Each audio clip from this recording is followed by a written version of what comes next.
Assalamualaikum warahmatullahi wabarakatuh. Video kali ini merupakan salah satu tugas mata kuliah kewirausahaan program studi pendidikan bahasa program Pasca Sarjana Universitas Negeri Makassar. Dosen pengampu yaitu Bapak Dr. Andi Agus Salim AJ, SPD, M.Hum. Video ini dibuat secara kolaboratif oleh kelompok 4, yaitu Sudirman, Roni Lofunyin, Silaturahmi Nur Islami, dan saya sendiri yaitu Dewi Rahayu. Maka dari itu, pemaparan materi tentang analisis pasar dan peluang bisnis, penyampaiannya juga akan disampaikan secara kolaboratif. Saya akan menyampaikan tentang pengertian pasar dari berbagai sudut pandang. Menurut Kamus Besar Bahasa Indonesia, pasar adalah tempat orang berjual beli. Pasar juga merupakan tempat penjual yang ingin menukar barang atau jasa dengan uang dan pembeli yang ingin menukar uang dengan barang atau jasa. Pengertian pasar dapat dilihat dari berbagai sudut pandang.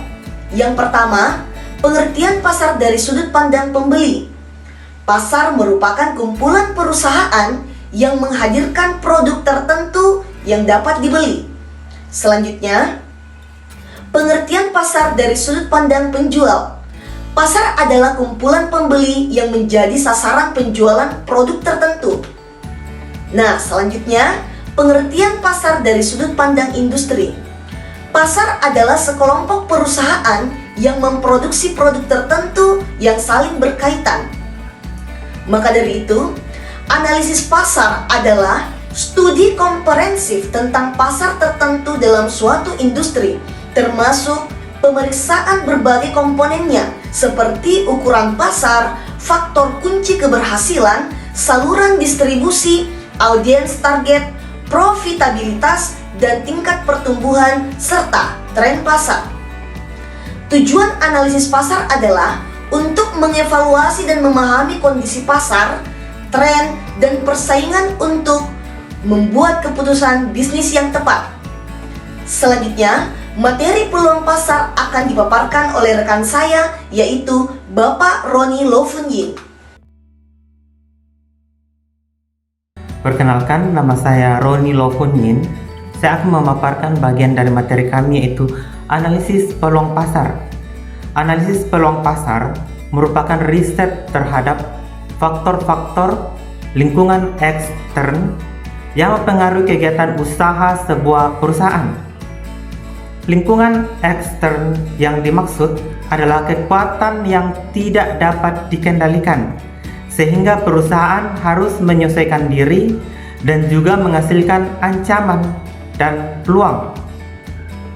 Analisis peluang pasar sangat penting untuk dilakukan, sebab perusahaan perlu mengetahui berapa besar peluang yang ada untuk memasarkan produknya dan mengetahui apa yang dibutuhkan oleh konsumen, serta mengetahui berapa laba yang kira-kira akan diperoleh. Peluang pasar bisa kita dapatkan dari berbagai segi kehidupan. Contohnya dari segi teknologi, budaya, dan agama. Dari segi teknologi, misalnya, sebuah perusahaan melihat bahwa sekarang banyak dibutuhkan oleh masyarakat handphone, ya, dengan berbagai fitur. Jadi perusahaan akan berusaha berinovasi, melihat peluangnya, pasarnya, konsumennya, kemudian kira-kira labanya berapa mereka dapatkan ketika produk itu diluncurkan. Dan peluang pasar adalah bidang kebutuhan pembeli, di mana perusahaan dapat beroperasi secara menguntungkan. Baik, terima kasih atas kesempatan yang telah diberikan. Perkenalkan, nama saya Silaturahmi Nur Islami akan memaparkan manfaat analisis pasar. Adapun beberapa manfaat yang bisa diperoleh setelah melakukan analisis pasar antara lain mendapatkan konsumen.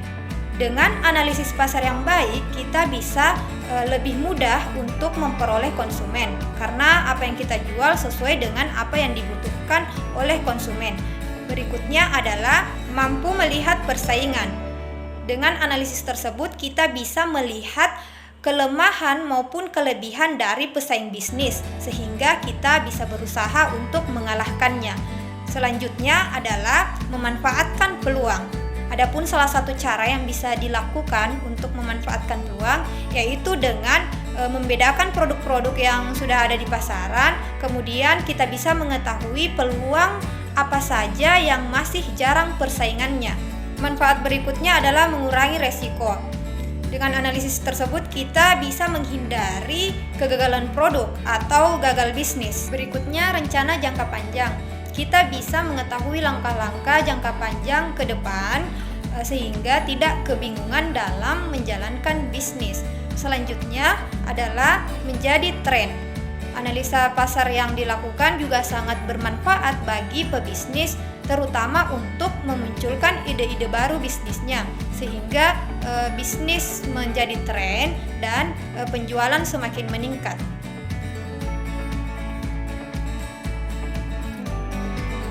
Baik, terima kasih atas kesempatan yang diberikan kepada saya. Perkenalkan, nama saya Sudirman dari kelompok 4. Pembahasan selanjutnya mengenai peluang bisnis. Analisis peluang bisnis dapat membantu bisnis Anda menentukan potensi terbaik dalam proses jual beli sebelum bisnis tersebut diluncurkan. Ada beberapa cara yang dapat dilakukan menurut M-Target yang dapat dilakukan untuk menganalisis peluang bisnis.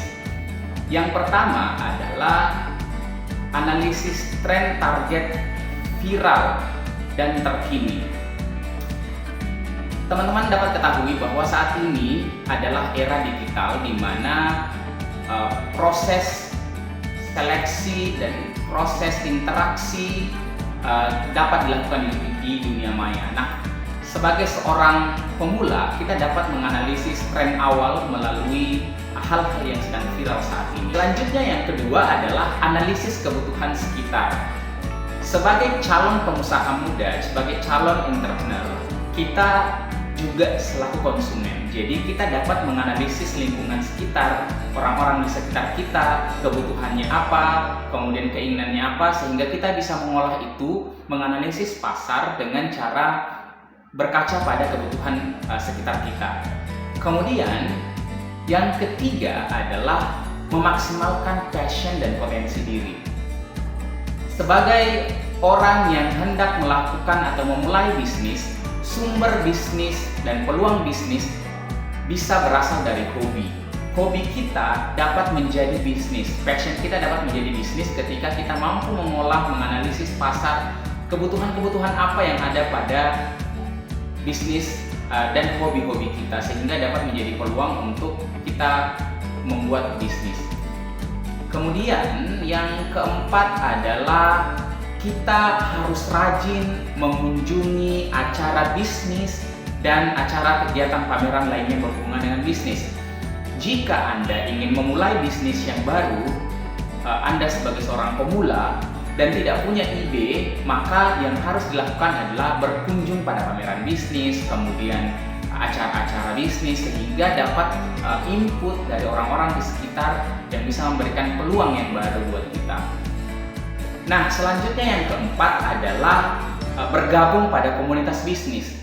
Bergabung pada komunitas bisnis tidak hanya memberikan kita kesempatan lebih banyak untuk mengetahui bisnis, tapi juga membangun relasi. Ketika kita membutuhkan bantuan, maka akan ada relasi yang membantu kita saat kita bergabung pada sebuah komunitas bisnis. Dan yang terakhir yang harus dilakukan adalah, yang bisa dilakukan adalah analisis SWOT. Kita harus menganalisis strength-nya, kekuatan kita apa, kekuatan bisnis itu di mana. Kemudian ada weakness, menentukan, mencari kelemahan bisnis kita. Kemudian ada opportunity, yang menjadi peluang bisnis kita ada di mana, yang menjadi kesempatan kita di mana. Kemudian yang terakhir adalah ancaman. Kita harus menentukan dan siap pada ancaman-ancaman yang ada di sekitar kita. Cukup sekian dari presentasi kami dari kelompok 4 mengenai analisis pasar dan peluang bisnis. Mohon maaf jika ada kekurangan dan kesalahan. Terima kasih. Salam santun. Assalamualaikum warahmatullahi wabarakatuh.